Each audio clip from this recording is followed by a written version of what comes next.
From Los Angeles and Nashville, get ready to go behind the scenes with Entertainment Dudes. What happens when you pair a director, a voice actor in a world, and some of the most interesting people in entertainment?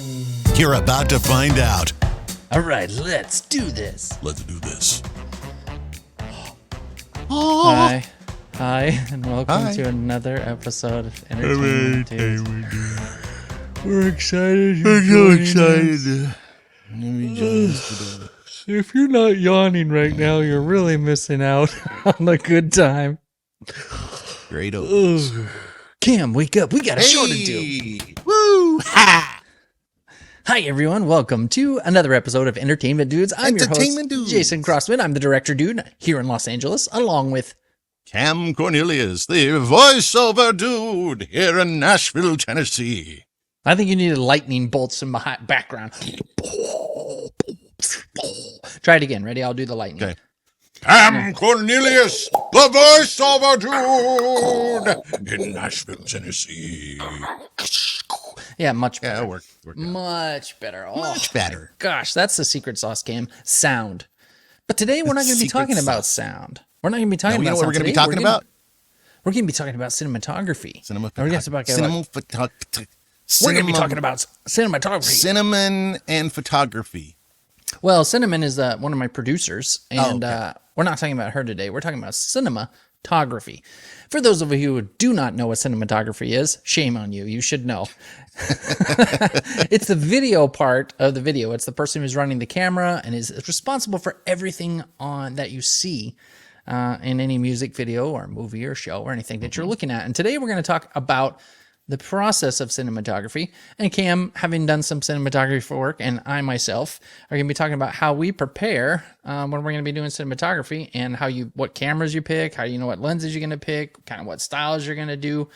So, Cam, yes. Let's say I want to do a music video, and I have picked you as my DP. I called you up. Yo, Cam, what's up? This is Jason. I got to do a music video. I'm going to need you to be my DP. All right. What do you say? What is the things that you need to know as a DP? Well, I need to know. It always helps to see the storyboard. And what if there is no storyboard? Because some directors do not have storyboards. I know. I mean, terrible people. Yeah. What I like to find out is like, okay, where are we shooting our locations? I like to find out who our actors are. I like to find out, of course, the lighting situation. And I visit all those sites and kind of in my mind build a picture of what is going to happen, like where the cameras can possibly be. We take into account sunlight and where the sun is going to be in that particular part of the day. If it's daytime. They have sun trackers that you can put on your phone. A lot of times we use them, sundial or sun tracker, where you can actually hold up your phone. I will do that. As it's tracking, you get an opportunity to see where the sun is going to be at what time and where it's going to set. So you get a good idea about angle of the sun when you're shooting. If it's inside, I look at the layout, where things are going to be, how easy it will be to move things. So it's a lot more than just camera selection and lighting selection, because you start off with your environment and then pick your camera and lighting from what the environment is. Yeah, I think one thing I've always heard, and then I've also just done myself and agree with it wholeheartedly, is location. Yes. A lot of times you might not have a big budget, but there are so many beautiful locations you can pick that it can actually help your project feel a lot more big budget than it maybe actually is. Small budget films, or even, for example, let's say you're going to be doing, a lot of times you're going to be doing corporate stuff. You're going to be doing interviews. You're going to be, maybe you're traveling. So a lot of times when I'm prepping for that, I'll use a camera that I use just, on the regular basis for that. It can be a DSLR type camera. It can be something like a Canon or a Sony, or it can be maybe a small red. A Right. lot on the last projects we've done, we've been taking two reds with us everywhere that we've gone, Scarlet and maybe a Gemini, or we take the Scarlet Mm-hmm. and I like to match cameras. I think it's a lot easier, Oh especially if you yeah. have a really tight turnaround, to make sure that your cameras are at least made by the same company or at least the same, because each one of them uses a different color science in order to process the image itself. And if you're shooting on one camera that's a Sony and one camera that's a Canon, you can match them, but picture matching between two cameras is hard. It's a challenge, and often it can it can really kind of, as you're watching, it's like, there's just something not right Right. about this. Like, and maybe you can't put your finger on it, but sometimes it's just how it handles the blacks, how it handles skin Mm-hmm. tones, dynamic range of the camera, how well one holds the light. So dynamic range is basically your eyes can see, like if you look into a dark, they adjust really quickly, and you can Mm-hmm. see, like you can see those shadows, and you can also look really quickly at the light, and your eyes are always changing that to balance those out.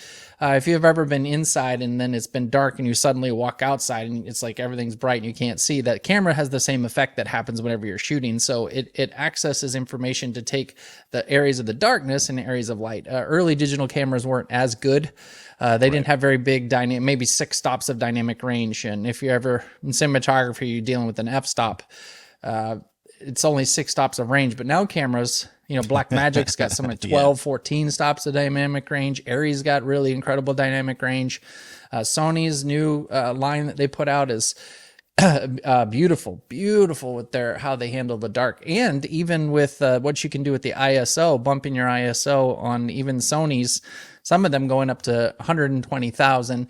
I don't know if I recommend that for like the professional setting, but if you're in a pinch and it's dark and you absolutely have to have that footage, Mm-hmm. it's helpful to have that kind of access. So what kind of camera you're going to use on that project is very important, and that a lot of that depends upon what you want to accomplish and what your Mm-hmm. budget is. So let's say Because you each want to. camera has its own personality.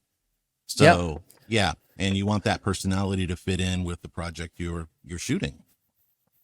Mm-hmm. Now, when we ran, Cam and I did the Dave Ramsey show together, and I directed it, and Cam DP'd a lot of those projects. We shot all over the place. We used our projects, we used the Canon Can't C300. see C300 and C100, and there's a deal of maybe not using the same camera but using the same brand, Yeah. and because the personalities of those cameras match, and they're very easy to match. Yeah. And say you've got a budget but you can't afford to C300s, then go with a C100 and a C300, and it'll work beautifully. Yeah, and if you figure, a lot of times they make a big push like, oh, this is an 8K camera, this is a 12K, this is a 500K camera. Number one, you have to consider how fast is the turnaround. A lot of computers, unless you're running a Mac M1 or if you're running a new Intel, it can't stream 8K video. Like, you're going to have to create proxy files from everything. Mm-hmm, mm-hmm. And if your final output is going to be on the web and it's going to be a 1080, or maybe even some cases 4K, you're shooting overkill and you're wasting a lot of hard drive space and you're wasting a lot of data. Right. If I think high-end 8K it's absolutely beautiful. It's wonderful if you're doing visual effects. It's wonderful if you're going to a large format, if you're going to be projecting, if you're going to be showing. Even if you're going to be doing, maybe shooting at 8K for now, processing it as a 1080, and then when they want to redo, let's say they want to refurb the project later, you do have it in 8K, but you have to take that in consideration. You're considering hard drive space, transfer speed, how many cards you have when you're on set, right? Each card is going to, if you take a 500 gigabyte card and you're thinking, oh, this is going to last a while, if you're shooting in 8K and it's also creating a proxy simultaneously, you're going to eat that up pretty fast.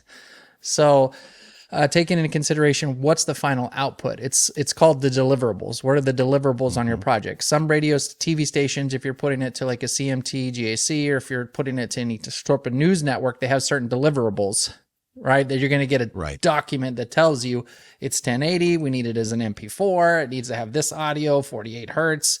So that'll kind of help you. Like, this is a little overkill. Why am I shooting in 8K if it's going to go to 1080 ultimately? So maybe I'll drop down to 4K. Maybe I want a little cinematic, so I shoot widescreen. So the DP is going to want to know that stuff too. There is something I don't like to do, but it is, since we're talking about the resolution of the camera, if the budget's very, very low and you need multi-camera coverage, but can only afford one camera. Now, to me, I don't like to do this because you lose your lens effects and all this sort of thing. But if you shoot wider with an 8K, you can get multi-camera coverage with one camera From the if same you're angle. from the same angle. Yeah. But still, you can, if you're doing an interview or something, you can zoom in onto the interviewer and the interviewee. You can do stuff. So it's not as flexible as doing multi-cameras. You get the same angle, but you can get more coverage and to do it that way. Oh, I've done that a lot. I Yeah, mean, a yeah. lot of times they're shooting in 8K, even 4K can do it nicely. Right. So original 1080, you could zoom in about 138% before you'd start to lose, you start to lose the image, like it would start Right. to pixelate. I found out with 4K, you can do about 152% before it really starts to hold. Some cameras hold a little bit better than others. And then 8K, you can zoom in up to like I'd maybe do around 168% if I'm putting in, especially if I'm doing a 1080 timeline. Right. You can zoom way far in, so you can get a really good wide, medium, and close. You do have to be careful about how in focus your camera is. Like it has to be very sharp, because if it's not very sharp, the wide shot looks great, and then when you punch in, it gets soft. Like it gets soft in the skin. Right. It loses It's some of the magnify detail. everything. Correct. So you're just gonna have to make sure. A lot of times you're already crimping. You might be crimping and cheapening the budget and shooting one camera. If you're gonna do that, have a big enough monitor that you can actually see the full image and check the detail. If you don't have an AC and you're doing it yourself, chances are you are. Making sure, getting that focus on that small monitor that's on your camera, especially if you're using DSLR, if you're using something else, it's going to be really hard to see if you pulled focus for the really tight. So I suggested getting a bigger camera. I mean, a bigger stop monitor. down and don't shoot with your iris wide open, and that will help with the focus as well. Because the wider your iris is, the less latitude you have to get that focus in.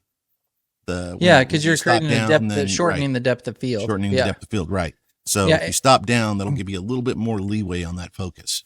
Yeah. Now the opposite is also nice. Let's say you're shooting, let's say you got an interview and you're in an ugly office and it's really not that pretty, or there's something in the background that they're like, hey, we really don't want to see this. You can put it out of focus really well by opening the iris and shortening it. But then again, you're running into that problem that if the person even rocks just like this, and everybody, when they're nervous in the chairs or whatever, they're doing this. They're like, so if you have a very shallow depth of field and they literally lean forward a little bit. I've had situations where I was doing an interview and I was the one who was also running the camera. I looks great on that wide, but then I'm doing the interview and I'm asking them, I'm not looking at the monitor, I'm trusting. He just leans forward like this a little bit and then, he's out of focus for a good minute and a half. That stuff's lost. You can try to do some sharpening techniques in post, but I really don't think sharpening really works at all. Even if you're using plugins like Red Giant, or if you're using some of the I think Final Cut and After Effects has some pretty good sharpen, but still it's just messing with contrast on the edgings and stuff, and it starts to look real fake real fast. I mean, if you push it over 4 or 5, it's really going to start to look fake. So I think focus is the most important thing in terms of using, well, overall it's very important, but using that in an interview setting, especially if you're planning on cropping in, it's better, like Cam said, to open your iris up a little bit more and extend the depth of field so you can be sure that you're going to be in focus. And one thing, if your lens doesn't, if you do want to separate the background from the foreground and your lens, you don't have the right lens to do it, or you can't figure out how to do it. Another trick is actually separating your subject from the background, bring them out way further. Yeah. And then focus on your subject, which is close to the camera. Because if you got them right up against the wall, everything's going to be in focus with any lens. But if you bring your subject further along with you in the camera and the background's back here, then you can condense that image and focus on your subject, and the background will go out of focus, even with a lens that naturally usually has everything in focus. Yeah, that's one thing about when you're which lenses you're going to pick too. Certain cameras have certain types of lens mounts. So Canon, is operating on an EF mount, and Sony is an S mount, and then you have PL mounts, which are on your professional cameras. And then even there's the EFS mount now. So with the new EFS mount. So there's all kinds of different mounts you want to consider. So the first thing before even considering the mount is I like to say, okay, what camera am I working on? What camera do I have access to, and what mount that has? Then I'm also considering what lenses I want to use. Am I going to shoot on anamorphic? Do I want it really sharp? A lot of new lenses are incredibly sharp images. They're very, very gorgeous. But if you're trying to do a music video or doing some storytelling, maybe you don't want an image that's that Right. sharp. Maybe you want a nice roll off. Maybe you want it a little soft on the edges. Are you going for a more stylized look, or are you going for more commercial corporate, more commercial look? So I think that's something to consider. Older lenses are generally going to they're going to be less forgiving in terms of how well you use them. You're going to have a lot of that sun's going to flare like crazy. You're going to get a lot of, solar flares. Maybe you want that. Maybe you want it.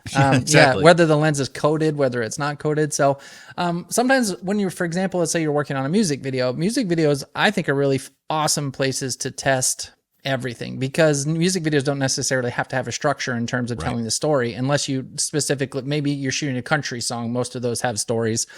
A lot of it's just like really, really can be creative as you want to be, as creative as your ideas can go. And so you can do a little more exploring. And I really, really loved using and have loved using music videos to test, push the limits on the camera, push the limits on the lighting.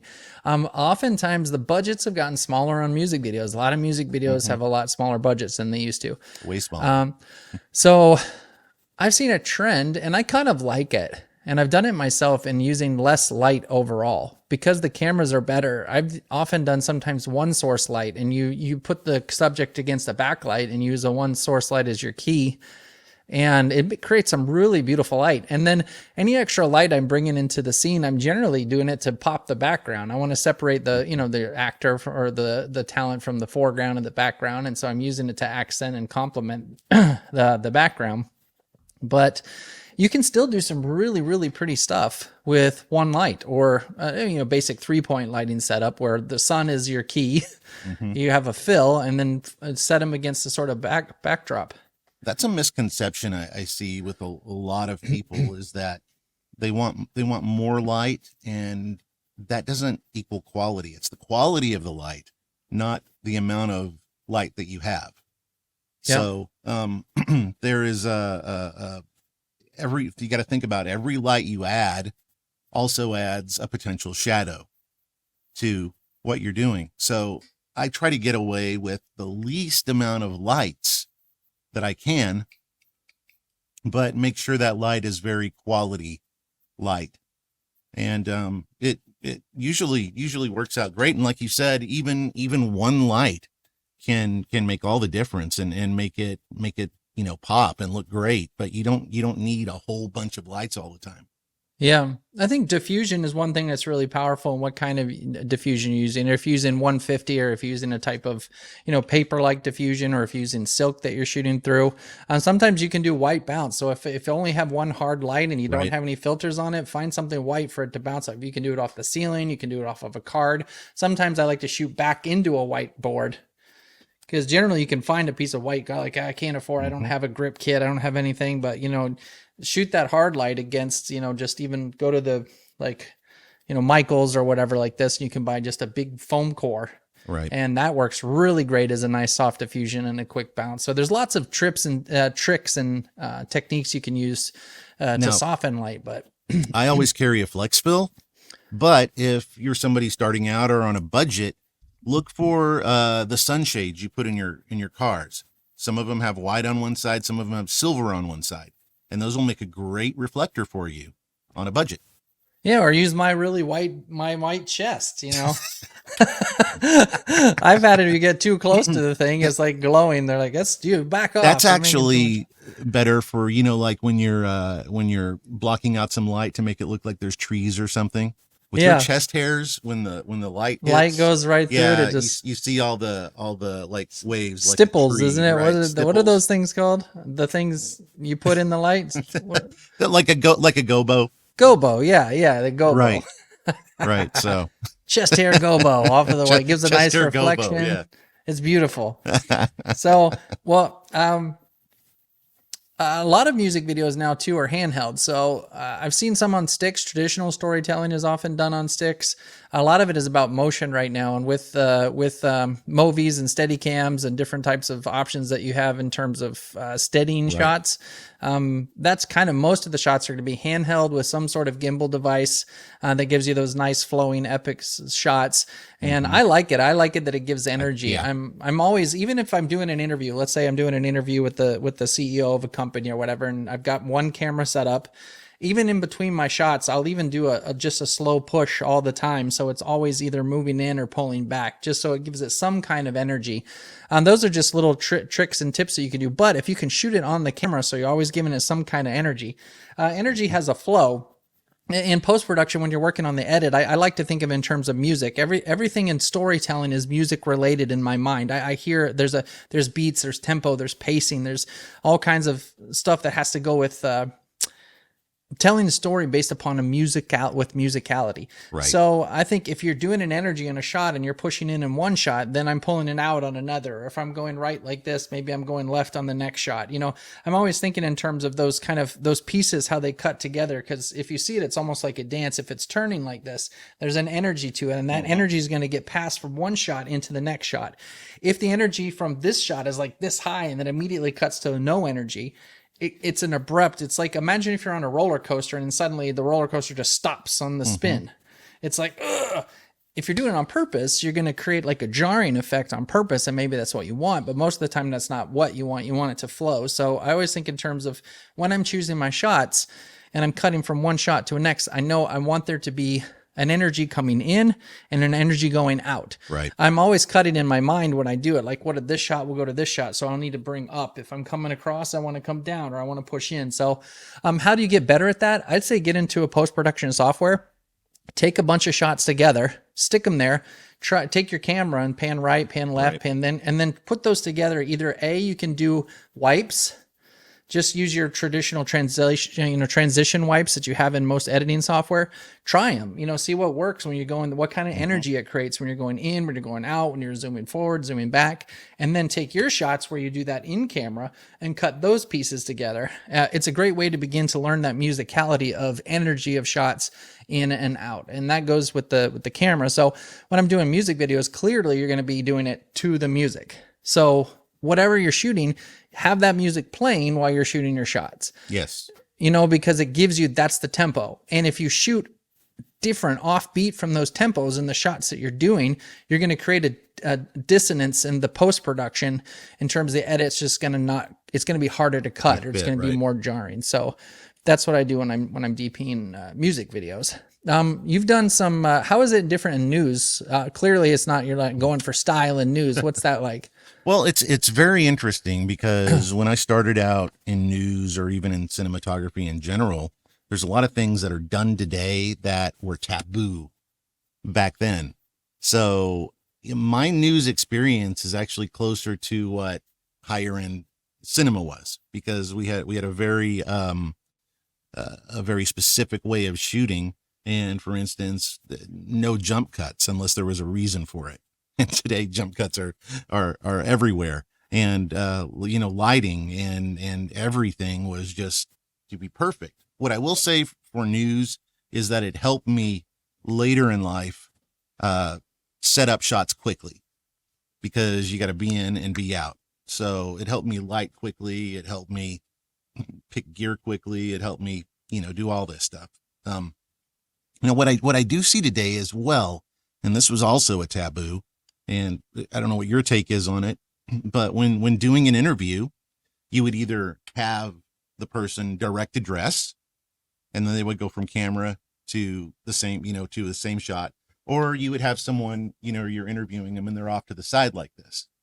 And then every shot you did of them was off to the side. Today, I see that a lot of time mixed. Direct address, then you go to the side shot, then you go to the, direct address again, and then to another side shot.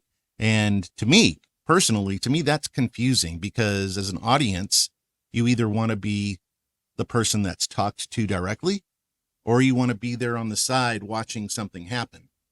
And when you're direct address and then you cut to the shot of the person on the side not looking at the camera, then you cut back to direct address, I feel that gives the audience some confusion. Like, who am I in this scenario? Like, am I watching on the sidelines, or am I the one being talked to? Yeah, I think that again that goes to voice. What is the voice you're Mm-hmm. telling? When you're shooting, when someone's doing a direct address like this, Right. it's very much it's a conversation between you and I. Exactly. Hi, welcome to Entertainment Dudes. We're really excited you're. It's that direct address, and we're doing partial direct address, partial not because of the way that webcams work. But Right. I've seen that for sure. I don't like it. I've seen it I don't either. where one person, you're doing off to the side like this, and you're like, yeah, and I developed this, blah blah blah blah, and then it cuts to like an extreme angle on the side that's like this just like a side profile. Right. I know people have been trying to change up the It's like sameness right. of an interview. To me, it's like coverage for the sake of just having coverage, and it changes the whole narrative, and it's jarring to me.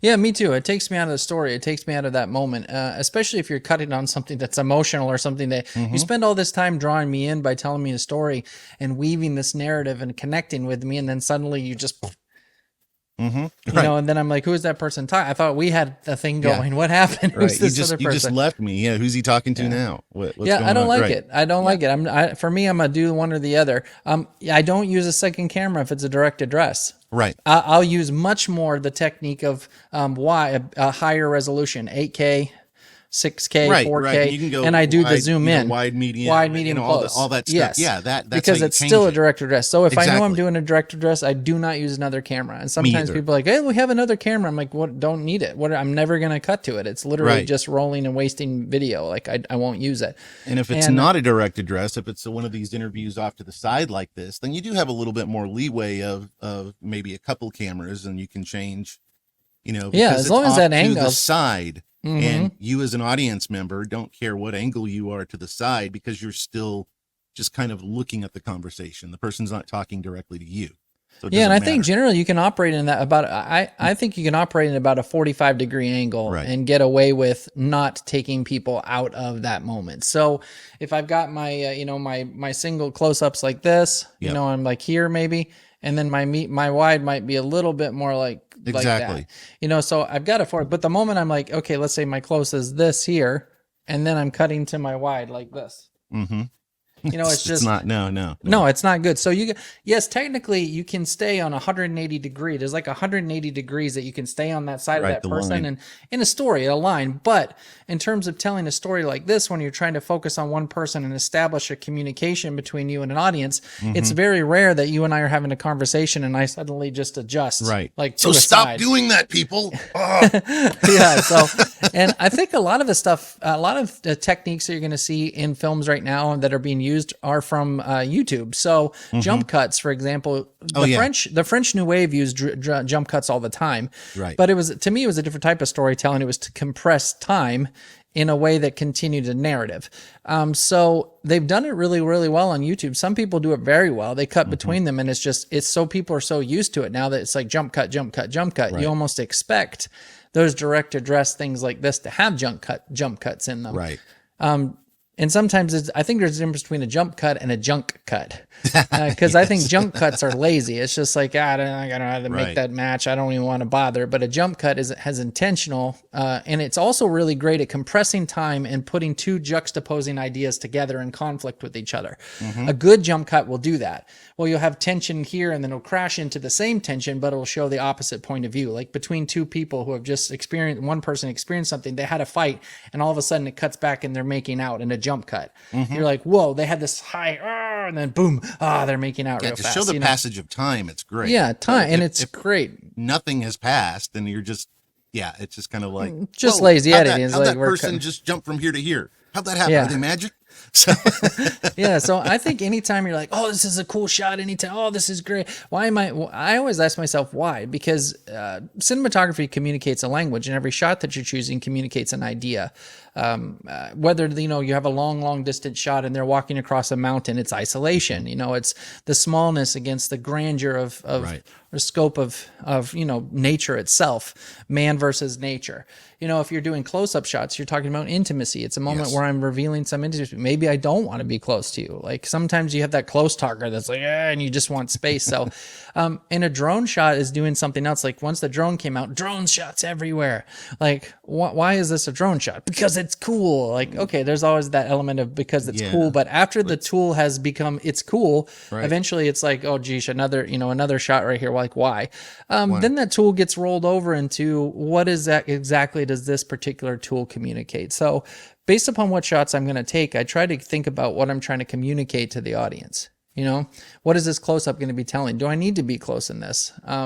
Is there an intimacy between them? Where am I going to position my actor? If one is facing sort of towards the camera like this and the other is in the background, face the other direction, I'm showing distance between them. Is their back turned to them? So it's always communicating something. And as a DP, it's a good question to ask, what is this going to do for my audience? Does it help the story or does it hurt the story? And like in an interview, when you have one person's director dress and the other side's like this, it might be cool, it might be different, but you're hurting your story because it's taking that person momentarily out of it. They have hopefully in a good story, they have forgotten that they're watching a story. You know this, right? In a good movie, you forget you're watching a movie. But the moment that shot happens like this, boom, I'm reminded. Takes you right out of it. I'm reminded I'm watching a video and I'm not really there.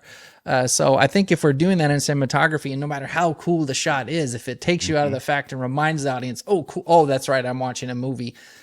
It's almost like, what's the best cinematography? The cinematography that's not noticed, or the cinematography that is noticed? And maybe that's the ego that you fight with as a cinematographer. And a great image of that is, for instance, The Marvelous Mrs. Maisel, and they excel in just pulling you into the story.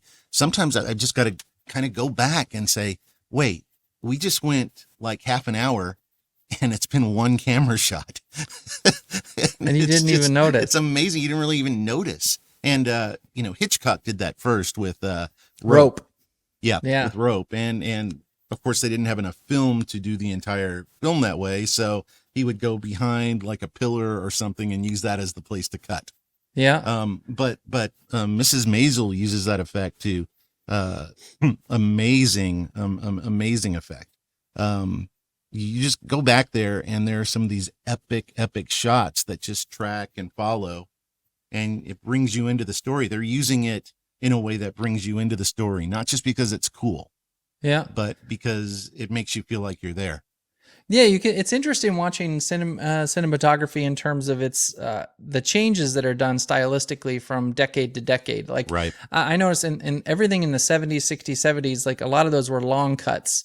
Right. Two shots where information would, you're just watching the two shots. Then you start to get into the kind of the 80s when film wasn't like MTV generation. Yeah. MTV starts smashing all these cuts together, and there's tons of cuts. And you get into the 90s where you get something like, Born Identity, or is it Born Ultimatum? I mean, it's so many cuts that I can't even right. Like it's just, and then you get into Cloverfield where you've got a show like this where the camera's shaking and it looks like the found footage, Blair Witch style project. Yeah. Yeah. And then what it is now is I find it's like, it feels like the pendulum has kind of swung to a nice balance where you have in an intentionality behind the cuts. I love a long, slow shot that pulls you into it, that you follow. And then suddenly there's an action, boom, boom, boom, boom, boom, boom. Right. And then, then it really highlights a quick energy, even in conversations. Like what you'll do is you'll get this long, slow conversation starters that kind of push in. And then suddenly it's like cut in that dialogue, and then boom, you'll have a slow reveal as they walk out of that place. Time to think, time to process the environment. I think Villeneuve is one who's done that for me a lot. Like he worked with Roger Deakins and also did Dune. You see like the epic use of the storytelling language to establish a location and a place, which also becomes a character in the story. I love it when location is character. Yeah. Like in Star Wars, for me, location was character. You're in space. The Death Star was character. The pit was character. In Blade Runner 2049, the entire world is the character. And all these characters are trying to survive against this giant, what's the overarching villain is what they have done with all their choices. They created this inhabitable world where people struggle. And it also is a part of them in a really unique way. And then I enjoy that type of storytelling, and I find myself gravitating more towards that, allowing me to think and transition. And maybe that's kind of like a struggle, a battle right now. You got Marvel, which cuts really hard, really fast, lots of energy. People are used to that type of cutting. And if you watch something like a Marvel show and then suddenly you cut to 2049, you're going to be, a lot of people are like, but I know there's just an intelligence in the storytelling I really, really enjoy. I love that technique. And I think maybe finding a way to combine the two in an effective one, that the story feels the energy that moves forward, but also gives you time to breathe in between as you do it. It's like taking a break in the midst of this intense scene that you've created. I don't know. I like that. I'm seeing that it kind of swinging that way, especially with films like that winning awards. Well, a lot of awards, because people notice that, like, oh, And it's different. more to what you're talking about, I think people are finally starting to get used to that again. But when Wanda Division came out, and I loved it. And the majority of what I saw online when it first came out is like, it's so slow. They don't know what they're doing, blah, blah, blah, blah, blah. And myself looking at it, being a fan of history and cinema and cinemaphile and TV, I was like, they recreated the pacing and the look of these old shows perfectly. Yeah, the match was exactly what they were doing. And people today are just so used to the, like you're saying, the boop, boop, boop, boop, boop, boop, that they didn't think to go back and actually look at these original shows that Wanda Division was emulating. And I love to do that. Go on Hulu, wherever you can, and look at some of these old shows from the 60s and 70s, and look at the pacing was slower, but look at how they told a story from that time, because there's still things you can use in your toolbox and bag of tricks from these old shows that nobody today even wants to watch a lot of times. Yeah. Well, I think it's interesting. There's almost in slower films, when shots hang more, it seems like there's a little bit of the director and the cinematographer want you to decide what you want to look at. Like, you have a time to study the area. You get to decide, am I looking at the character? Am I looking at the surroundings? Am I looking at the whole picture? Right. That narrative creates almost like a freedom for you as the audience to decide what you want to look at, what matters, what's important to you in the storytelling, while you're still being guided through a story. And then you have faster cuts are generally based on, number one, emotion, energy, and then also you are told exactly what you need to look at. Like, you're looking at this, look at this, this person, this, cut. And sometimes it's easier. Okay, you're shooting coverage. I got to do a fight scene. I only have so much time. I don't have so much budget. I shoot 4 cameras and I shoot them all. And then maybe the action's not perfect. Well, I'll just cut it together and make it look perfect. So you can sell types of action sequences without actually you don't have to have one continuous action sequence. Right. But I'm telling you, some of that stuff is swinging away. And I think people are realizing and appreciating the talent behind those scenes. I know some scenes that are coming up in some Star Wars pieces that are going to be released in a little while. There are going to be some great shots in there that you get an opportunity to see the talent of the actors. Like, when you're really like, oh my gosh, they're really doing this stuff. They are phenomenal. And it also tells a story at the same time. After the scene is released that I'm talking about, I want to have it. We can actually look back through that, because it's friggin' phenomenal. It's probably going to be one of the people's favorite scenes. It's really, really amazing. So, I think that kind of stuff's really exciting in cinematography. It's a really, really fun time to be doing it right now. And there's a lot of transitions, like we've already talked about, in terms of going with LED walls, green screen. Do you shoot out on location? What kind of tools we have are remarkable things you can do now that you could never do before. Exactly. Even LED lights themselves are just changing all those lights like this. Which one? Oh, more blue, no problem. What about this? Oh, too bright for you? Too bright? No problem. Yeah, this music video we just did, we're using some LED lights, and they actually have a police mode. It's a regular LED light, but you hit the police mode, and then it goes red, red, blue, blue, red, red, blue, blue, red, red. And it's amazing, like the technology. Phosphor LED lights are, well, I'll show you this one. Or maybe I won't. Anyway, yeah. Sorry, cord was a little shorter. But phosphor LED lights are like our LED lights, but they have a phosphor in the front of them that actually smooths out the light, and it looks like Mm. one continuous light. And so that technology is amazing. Direct phosphor.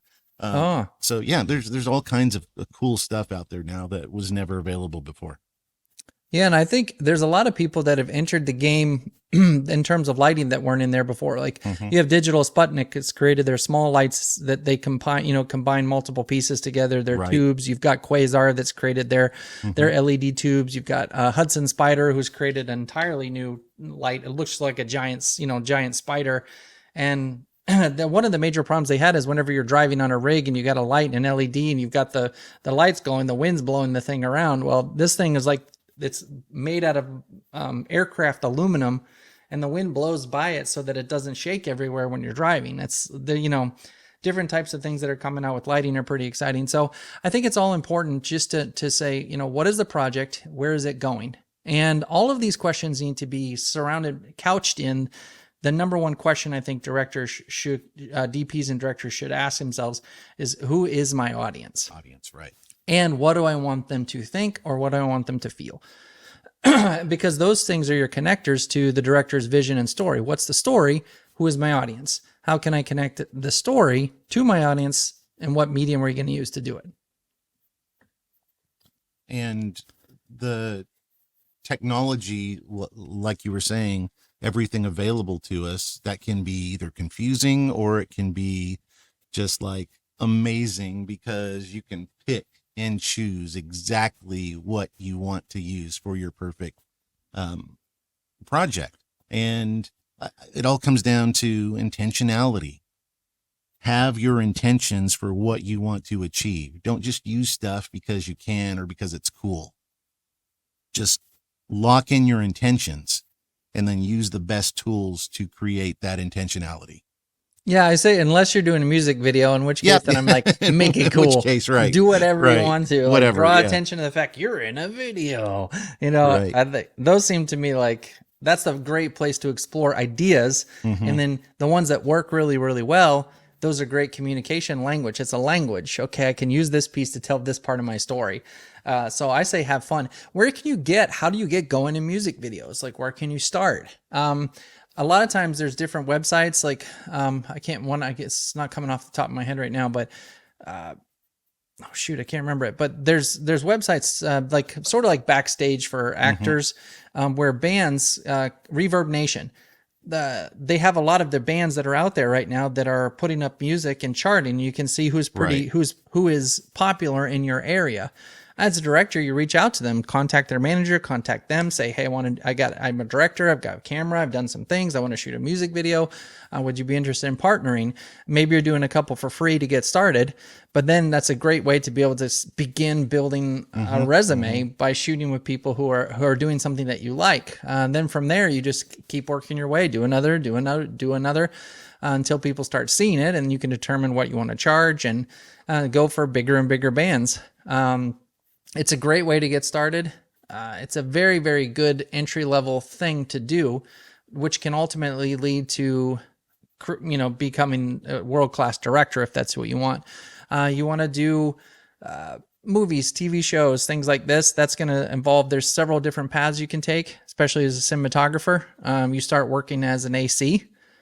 Second AC. Second ACs are putting down marks on the ground. They're taking measurements with the tape. They're changing lenses. They're transferring data cards.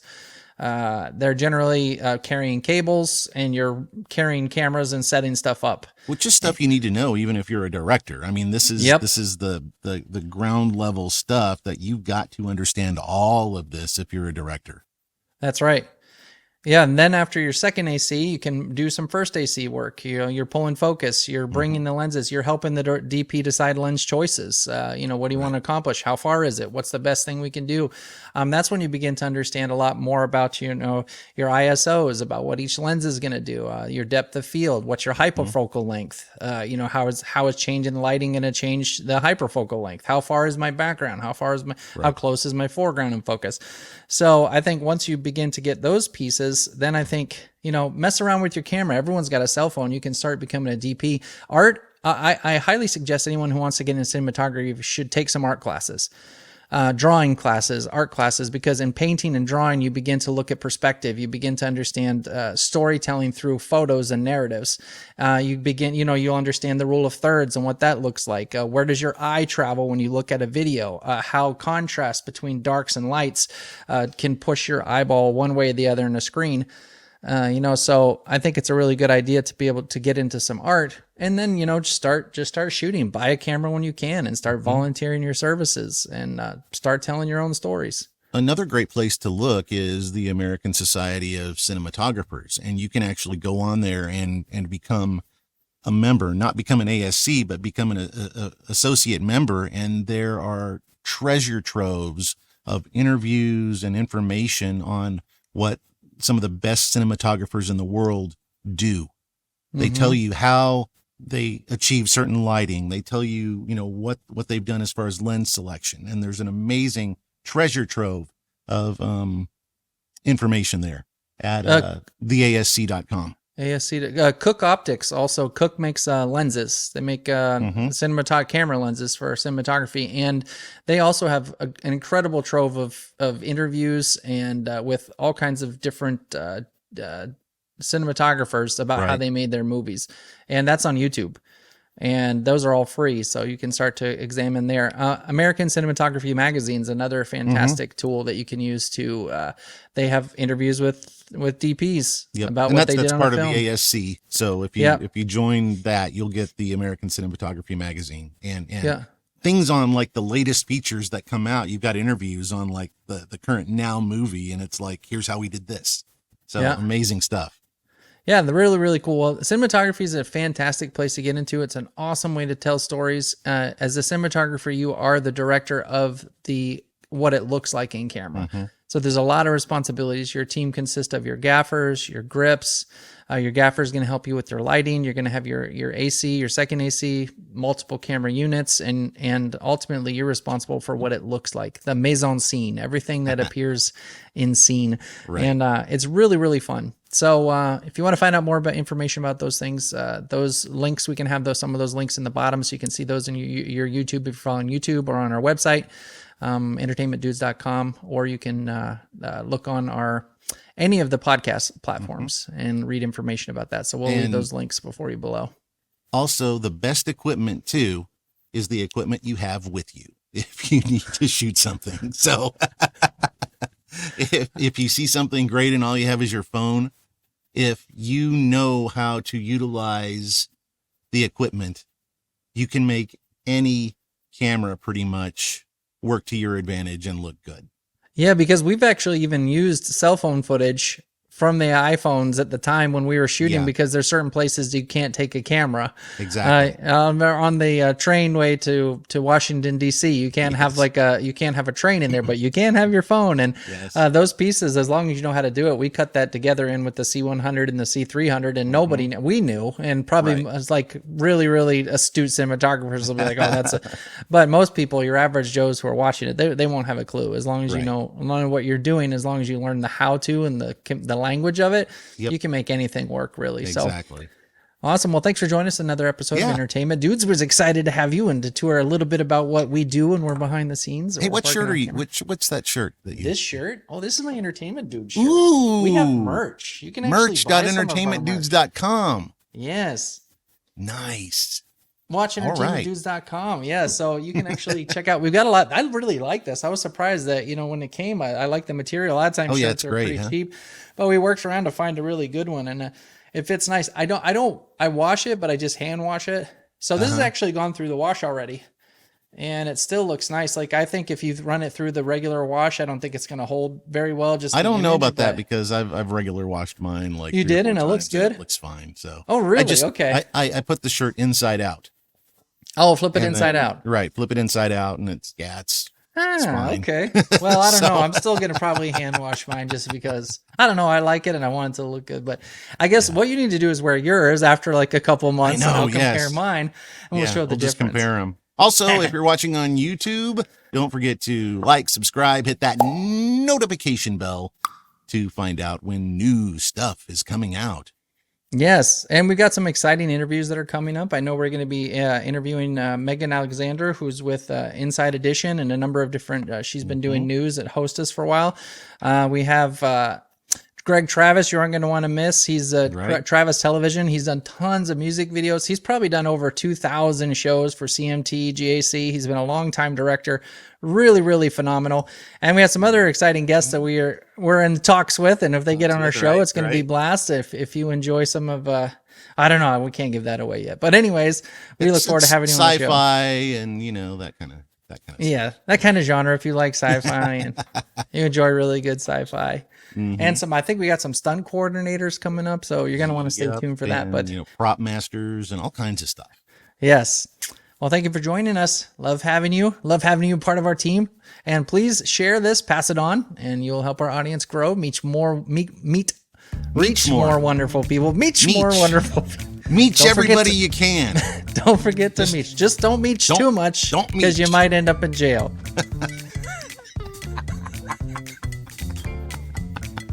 Oh man. Entertainment